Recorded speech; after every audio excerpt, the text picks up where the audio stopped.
would love to know. Oh, never mind. Good morning, everybody, and welcome to another time of Wandering Toward Wonder. My name is Will Ed Green. I serve as an associate pastor and the director of discipleship at Foundry United Methodist Church in Washington, D.C. I'm tuning in this morning from my own little slice of home in Brightwood Park, and we would love to know this morning where you're tuning in from this morning. So go ahead and drop us a comment in the comment section. Let us know where home is today as we create some sacred space together. This is a time every week that we set aside to think about how we're cultivating wonder, joy, or hope in our lives. And today I am so excited to be able to welcome my colleague and my friend Jasper Travis, who works with me at Foundry and makes sure that we keep everything moving in all the ways, right, Jasper?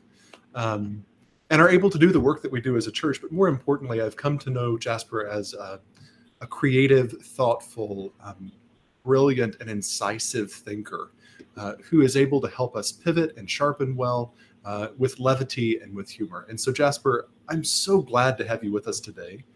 Thank you for taking the time to be with us. Thank you for having me. Yeah. So tell us a little bit more about you. I mean, I'm lucky enough that I've gotten to know you over these last 4 years, but what do you want folks to know about who you are? Let's see. Well, I've been at Foundry for 4 years, started at the front desk, and now I'm senior operations supervisor. So you might not see my face as much, but I'm behind the scenes in the main office.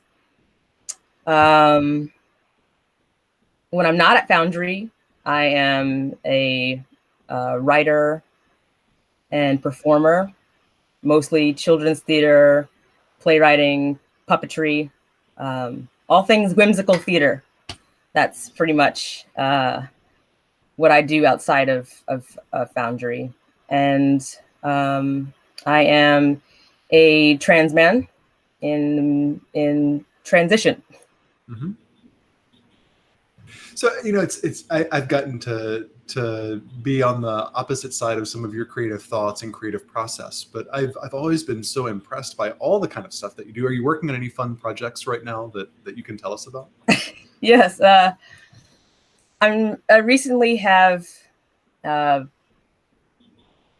been introduced to an old form of theater called Crankies, which is basically a scrolling panorama. You take whatever you want to, your piece of paper is, and you draw a story on the paper, and you wrap it around two ends of a scroll, and they just roll across. And you narrate or you sing a song over top of it, like a ballad, folk ballad, whatever you want, really. It's limitless. So I've been working on a few tales, shall we call them, involving Crankies, and one or two ideas for shadow puppetry pieces. One is to learn the form.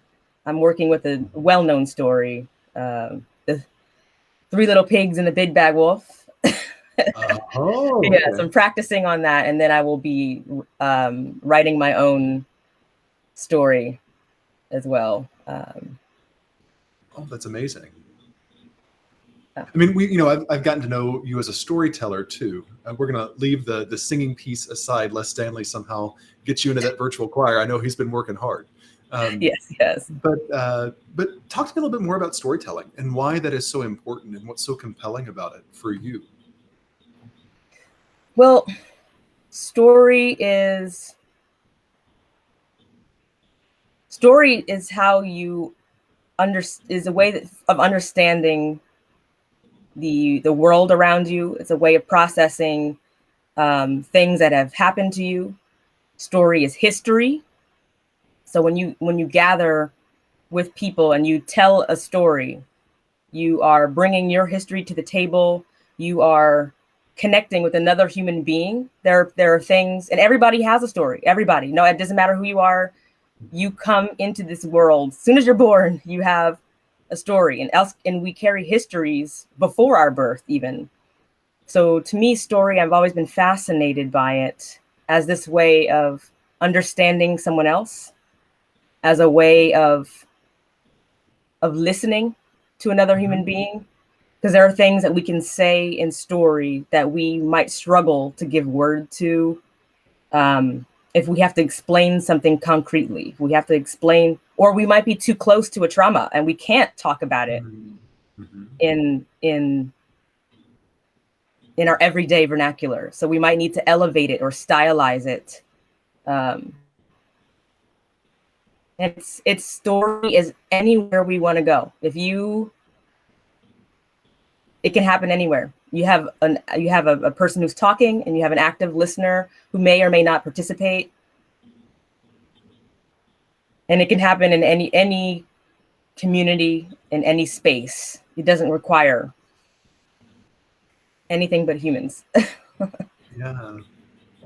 There's something so beautiful about this idea of story as a great equalizer, right? As something that we all share, and something that we can all connect around and connect with, right? And the idea too that in both storytelling and story receiving the story that another might be sharing, that there's mutual transformation happening, right? I mean, where for you have you experienced that transformation as a storyteller or as one who is hearing the stories of others? Wow.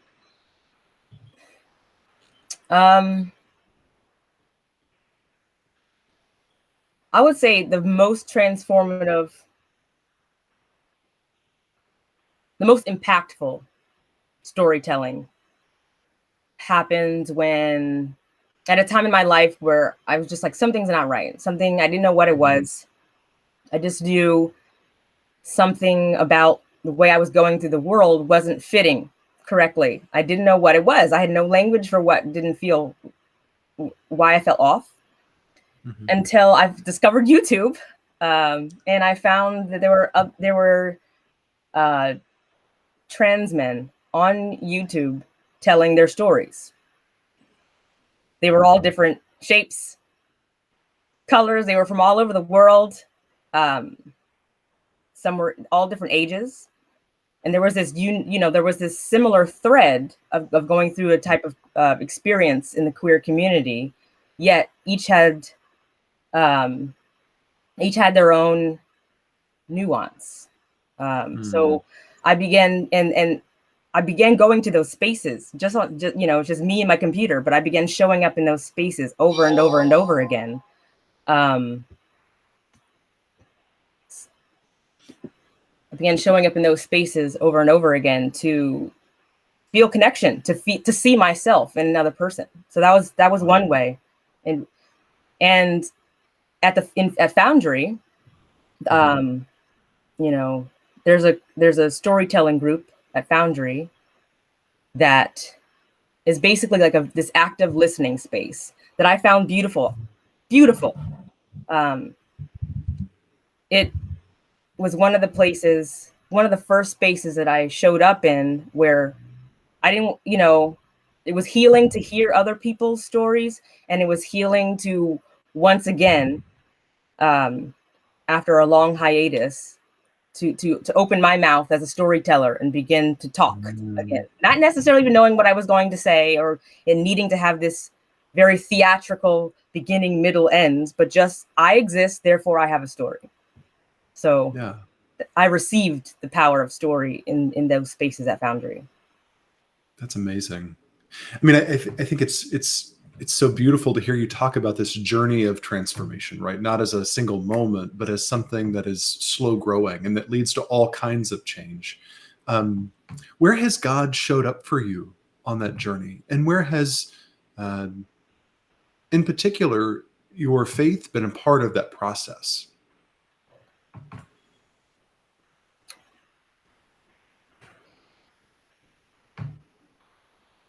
Definitely have reconnected through God by returning to what I truly feel like is how he designed me to be.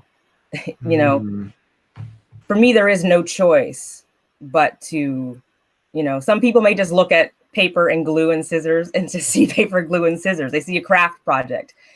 I see a way of transforming time and space and taking big ideas and distilling them down into essence to share with another human being. And I right now during these times of isolation, I feel like art is a way that I am reconnecting to God and to others through that. So art is vital to me at this point. It is the thing that is keeping me from feeling cut off, because there's a lot of energy in art. There's when I'm telling a story, whether it's the Three Little Pigs, that is a story that's been told by many people over and over and over again. You can go online and there are other people who have done it their way. And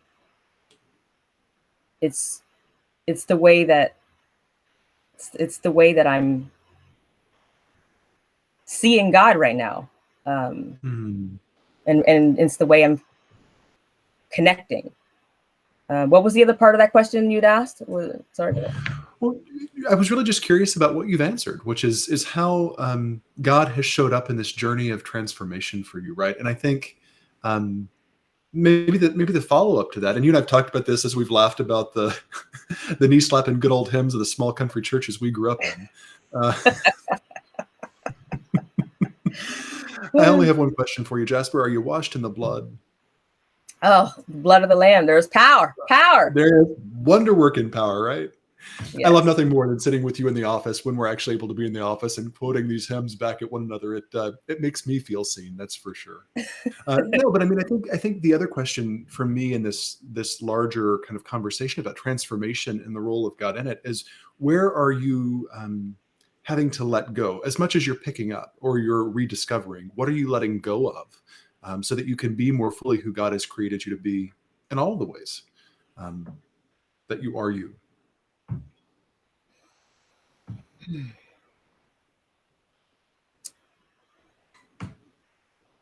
I've had to let go. I've had to let go of some anger. Transitioning can bring up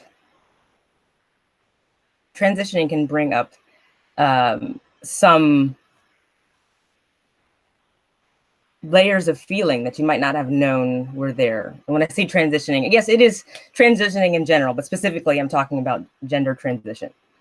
There can be parts of yourself that were dormant that reawaken. And with having or working towards having active awareness of those layers that have been unaddressed, I've had to let go of some of those feelings that bubble up. Anger, and I guess, we've been talking, I know that we're in the season of Lent right now, and it's a season of lament. And I realized that for me, anger is a stage of grief. Lament being grief and mourning. So I have had, in order to work through lament, in order to work through grief, for me, the stages I realized that I had been avoiding or needing to let go of was the stages of anger, places that come up where you're like, wow, a whole decade of being afraid to transition, or a whole decade of, more than a decade really, but of going through the world afraid to make a change that was necessary. So yeah, and how some relationships crumbled because they were formed under an existence which wasn't viable. I had to transition. I had to have top surgery. I had to begin to move towards my authentic self. So it's I don't know. I'm still working through that, because anger is always one of those things where I placed a value on that, a negative value on that emotion. But anger is nothing more than a stage of grief. It means you felt deeply for something. It didn't turn out the way you hoped, the way you prayed for, and but you have to go through it in order to release it. Yeah. Well, and there's something that's so compelling and beautiful about what you're sharing, and the way in which authenticity, right, being our full selves requires that experience of lament, of grief, of anger. Um, what's it been like for you? Because I know we we've got some similar religious background and upbringing, and we're both part of the queer community. What's it been like for you specifically to invite God into that space of anger, right? Because that's part of the process. Um, what's that been like? Um,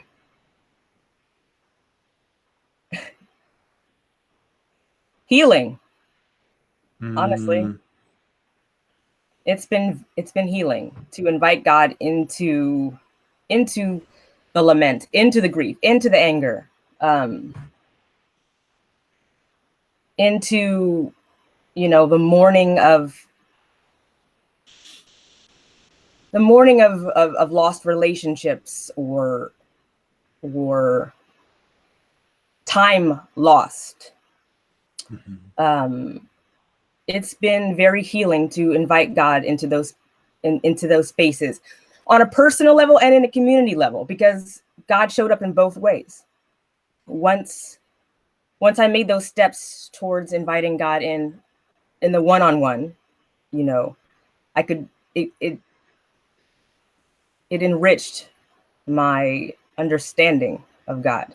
Once I really really I was in such an emotional state that I had no choice. Really, it's just sort of that sort of prostration where before God, we're like, mhm. help me, like Right. Right. everything's Yes. falling apart, or I Yes. just can't. I cannot anymore.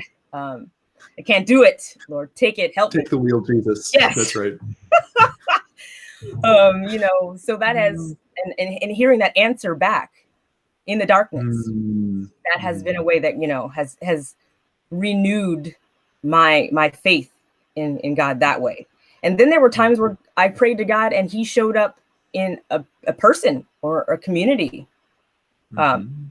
and I realized, like, oh, maybe after the fact that was an answer to a prayer, or somebody else was praying for me when I couldn't pray for myself. Mhm. Uh, maybe Well, and that's that's the soul gift of, country, but hey, I believe in that. yeah, of course. Well, and that's the gift of communal lament, right? That even when we can't pray for ourselves or we can't articulate, going back to your storytelling image and experience, even when we can't tell our own story or we can't name our own lament in community, there are people who can help us do that, whether through their own stories or through praying for us, just simply showing up and being present to us in the midst of our lament. I mean, Absolutely. you talked about kind of receiving the voice of God in the midst of that dark moment. I'd be curious to know if you're willing to share. What was it that you heard back when you first invited God into that space with you? I'm here. Mm, That's Yeah, I would say that's the first thing was before showing up in other ways and saying, in the darkness and whispering or shouting when I wasn't hearing it. You're loved. The first one was, I'm here. wow. Because in at least for me, in places of deep lament, Mhm. it's disorienting. You can be like, where am I? I don't know. I don't recognize the world around me, or Mhm. I recognize it, but I feel detached from it. Mhm. Or if I feel like it's going on around me or without me. In periods of lament, you can feel lonely in a room full of people. Mm, Um, mhm. so to have God answer back, I am here. Mhm. It's the thing that it was the only thing that reached across the darkness to grab onto something, you know. Yeah. Um, and then from there, once I knew, like, I'm sinking, and you could grab that one little knot, um, you know, that's when I began to look up. Like Peter he was sinking in the water, and God is like, eyes up here, eyes here, you know. Once you're like, there, you know, there's God, then then you can see the other things around you. Oh, you know, and see the things that God has put in your life to help you through, and the people in your life to help you through.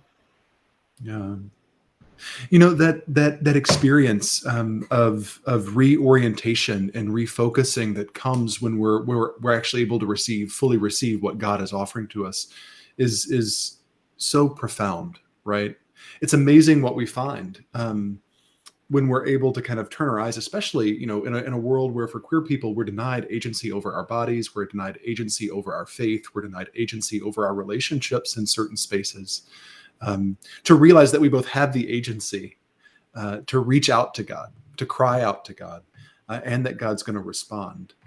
How has your life shifted since you've been able to kind of look up or reach out? And where has lament continued to show up in helpful ways since that initial experience? Experiencing lament, and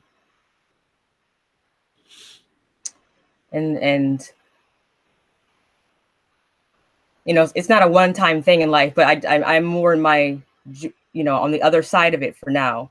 But experiencing deep lament and being able to look up showed me that other people were experiencing it too.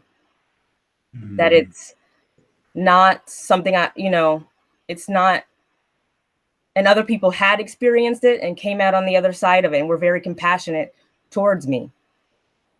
Going through lament has given me the compassion and the eyes to see somebody else when they may be experiencing a season of lament, and to show up for them. Not necessarily to fix anything, because that might not be my call to fix it, but just to sit with somebody while they go through it. And I think that's the beauty of lament, is that in those dark places, in that vulnerability, you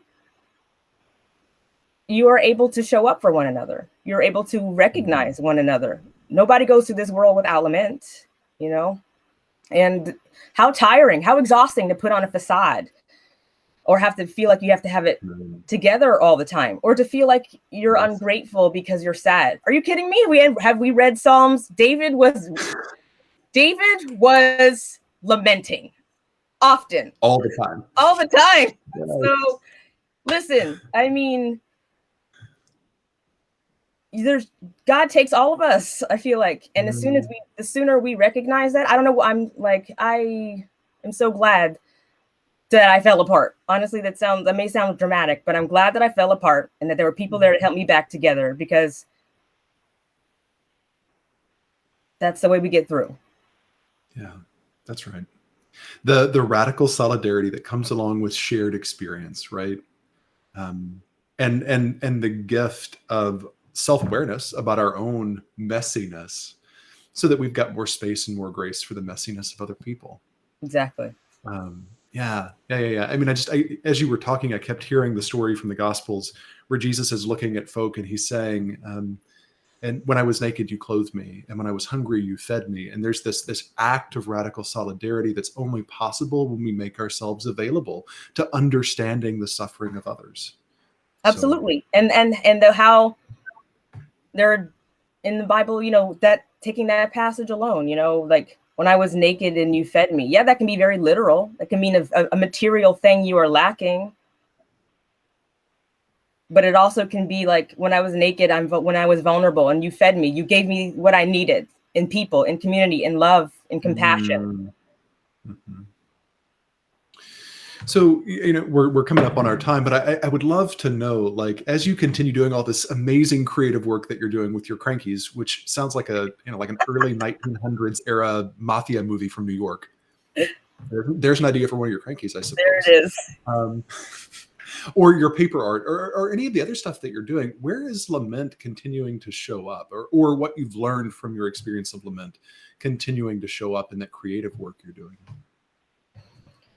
The one that most immediately comes to my mind is the lament of not being able to gather with others. That is ongoing. The lament. I miss people. I miss hugs. I miss going to church. I miss singing in the choir in person. Important distinction, right? Important. Music has vibrations. Like it's you know, like it's not, it's, you know, yeah. But that's that ongoing work. Art is helping me process that. It's transforming. It's transforming that is the best way to put it. It comes in as lament. I pray. I work with the paper. I work with the art, and I try to take these feelings which feel overwhelming or feel negative or feel sad, and I don't ignore them. I just transform them into art and try to create something that brings me joy and hopefully brings somebody else joy. Yeah. That's what the material paper does for me. It's what the theater does for me. It transforms the energy out into a way I can deal with it. Wow. So I have one last question for you, Jasper. And I'm noticing a comment in our comments from Pastor Casey, and she says, #Pastor Jasper. Now, you know me, on occasion in the office, I've been known to call you Reverend Doctor. Oh my God. So, Reverend Doctor, tell me, how is the work that you're doing right now, storytelling and creativity, been for you a way of ministry in your own journey of discipleship?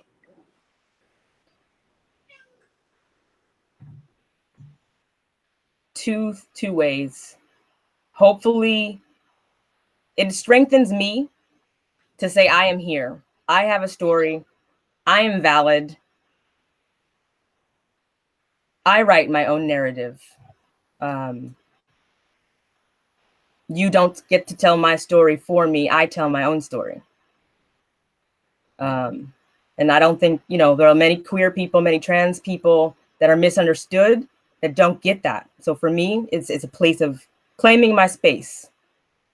And in another way, it's been ministry towards others, I hope, or hope soon, will be the extension of that, which is if I stand here and I do this, I hope that invites you to do the same. I hope you see yourself. I hope you feel empowered to tell your story. Or if someone has taken your story, I hope you feel empowered to take it back. I hope you feel empowered to, as a queer person, put the name of God in your mouth and believe that you are loved and say, yep, me and God, we're cool. We're cool.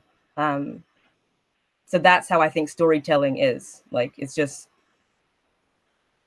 the power of being human and saying that you matter.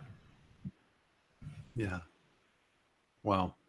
Well, Jasper, certainly you minister to me. I know you minister to the other staff at Foundry, and you've made real for us, I think, in such an authentic and vulnerable way, the invitation of lament for all of us to be ministers to others, right? Both in the way that we show up for others who are experiencing it, and in the way that we show up for ourselves and claim that space. So I just want to say thank you. Thank you for joining us for today and for sharing your story. Thank you for having me, and for all those watching, hello. Thank you for tuning in. I want to encourage you, friends, if you are watching us today and haven't had a chance to thank Jasper for being with us, if you would do so in the comment sections, or if you've got a question that perhaps you might like for him to respond to at some point, you can drop those in there too, and we can see if we can't make that happen. This interview series will continue over the next couple of weeks, so we hope that you'll continue to tune back in and join us. Next week, we'll be welcoming Dr. Denise Hopkins from Wesley Theological Seminary, who'll be talking a little bit more about the Psalms of Lament, Jasper, that you were talking about earlier. So maybe there's some content there that you might be interested in too. That'll be at 10 a.m. On Tuesday. In the interim, I just want to make sure that you know that we've still got a number of things going on at the church in this season that Jasper is so ably helping us manage and roll out. You'll see we've got our Lenten lecture series that's going on right now. This coming week, we'll also have Dr. Hopkins with us. She'll be talking a little bit more about the Psalms of Lament in particular, so we hope you'll join us at 12:30 for that. And of course, we want to encourage you to continue showing up for all of the pastors' lives that happen every week. Tomorrow, we'll have Pastor Ginger sharing her ponderings from the Purple Parlor, and we do hope you'll receive the gift of that. Until then, or until next week, just remember, as Jasper has reminded us, and as we remember every week, that God loves you, that we love you, and remember as much as you can to be gentle with yourselves as you keep wandering toward wonder. Until next time, friends, take care. Bye.